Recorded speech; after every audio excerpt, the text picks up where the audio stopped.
Hello friends, আমি তনুশ্রী বঙ্গ রাধুনি চ্যানেলে সবাইকে স্বাগত। আজকের একটা রেসিপি নিয়ে চলে এসেছি, সেই ঠাকুমার হাতের রান্না, মশলা ছাড়া শুধু ফোড়ন দিয়ে কিভাবে সেই ঠাকুমারা রান্না করতে এত সুন্দর টেস্ট হতো। আজকে রান্নাটা করছি আমি বেগুন ইলিশ, মশলা ছাড়া শুধু ফোড়ন দিয়েই হবে রান্নাটা। তাহলে বন্ধুরা, বিনা মশলায় বেগুন ইলিশ বানানোর জন্য লাগছে আমার ইলিশ মাছ, তো অবশ্যই লাগছে। আর নিয়ে নিয়েছি বেগুন, আলু। আমি এখানে শুধু বেগুন দিয়ে করব না, তাতে আলু দেবো, খেতে আরো বেশি ভালো লাগবে। দেবো কাঁচা লঙ্কা, হলুদ, লবণ আর ফোড়নের জন্য জিরে আর সর্ষের তেল। চলুন তাহলে রান্নাটা শুরু করা যাক।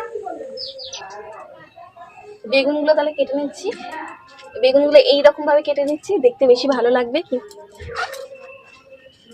পুরো কচি বেগুন। অনেকে শুধু বেগুন দিয়েই করে, আমি এখানে আলু দিয়ে করব। আলু আর বেগুন দিয়ে, আর বিনা মশলা।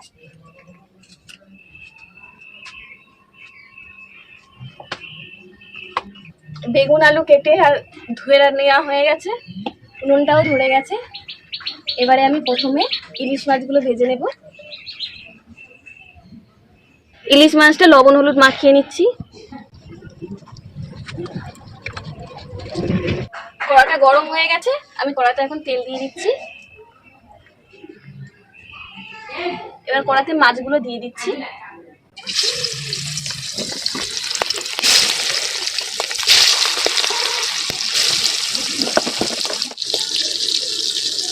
কি পরিমাণে তেল উঠেছে দেখুন বন্ধুরা। মাছগুলো ভাজা হয়ে গেছে, আমি হালকাই ভাজবো।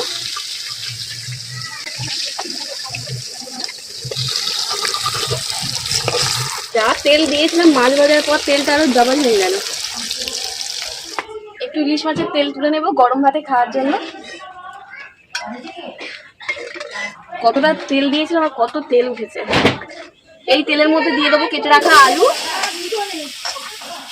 সব তেল তুললাম না, কারণ ইলিশ মাছের যেহেতু মশলা দিয়ে করবো না, পেস্টটা তো ইলিশ মাছের তেলেই তো হবে না।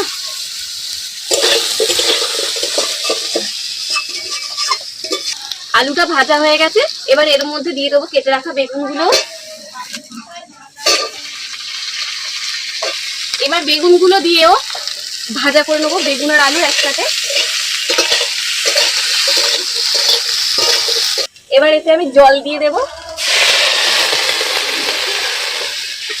পরিমাণ মতন জল দিয়ে দিয়েছি। এবার এর মধ্যে আমি দিয়ে দেবো হলুদ, দিয়ে দেবো পরিমাণ মতন লবণ। এবার এটাকে আমি চাপা দিয়ে দেবো। চাপা দিয়ে ঝোলটা ফোটা পর্যন্ত অপেক্ষা করব। ঝোলটা ফুটে গেছে, ফুটছে। এর সাথে মাছ এবং চেরা কাঁচা লঙ্কাগুলো একসাথে দিয়ে দেবো। চেরা কাঁচা লঙ্কাগুলো এবার দিয়ে দেবো। তাহলে দেখছেন তো কিভাবে বিনা মশলার ঝোল হচ্ছে। আবার পুনরায় আমি চাপা দিয়ে দেবো। দেখুন বন্ধুরা, কি সুন্দর কালার এসেছে।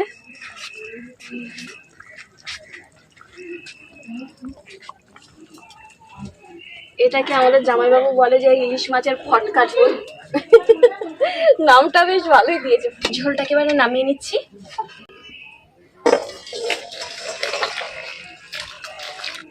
এবার ওই কড়াতে আমি ফোড়ন দেব। আমি এমনি সর্ষের তেল দেবো না, ওই যে ইলিশ মাছ থেকে ভেজে রাখা যে তেল উঠেছিল ওই তেল দেবো একটু। তেলটা গরম হয়ে গেছে, ওই তেলে আমি এবার জিরে ফোড়ন দেব। জিরেটা লাল হয়ে গেছে, এবার তরকারিটা এর মধ্যে দিয়ে দেব। এবার ভালো করে একটু নাড়িয়ে নেব, একটু কিছুক্ষণের জন্য ফুটতে দেব।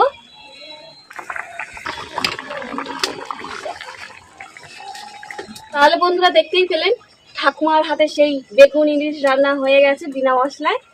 এবার এটাকে আমি নামিয়ে নেব।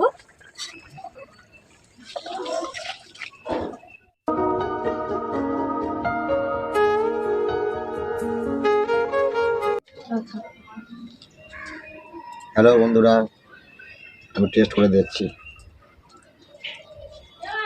বাবার কোমরের প্রবলেম আছে, ওই জন্য নিচে বসে খেতে পাচ্ছে না।